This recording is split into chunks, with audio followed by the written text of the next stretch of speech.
K9 సాక్షి news. అల్పపీడన ప్రభావంతో భారీ వర్షం. ఏపీలో అల్పపీడన ప్రభావం మొదలైంది. నెల్లూరు, తిరుపతి, చిత్తూరు, ప్రకాశం, తూర్పుగోదావరి జిల్లాల్లోని పలు ప్రాంతాల్లో భారీ వర్షం కురుస్తుంది. దీంతో అత్యవసరమైతే తప్ప ప్రజలు బయటికి రావద్దని అధికారులు హెచ్చరికలు జారీ చేశారు. భారీ వర్షాల నేపథ్యంలో నెల్లూరుకు ఎన్డీఆర్ఎఫ్ బృందం చేరుకుంది. తిరుపతిలో పునరావాస కేంద్రాలు ఏర్పాటు చేశారు.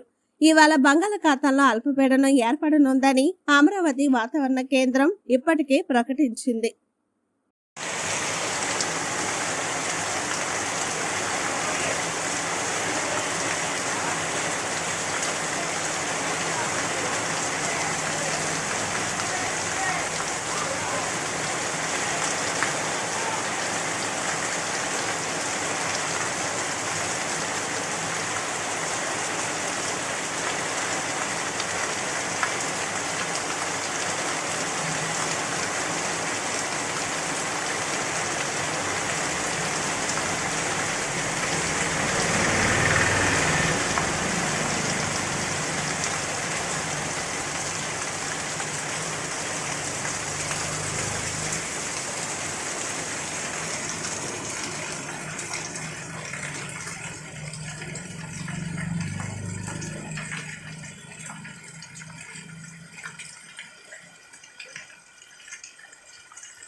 Thank you.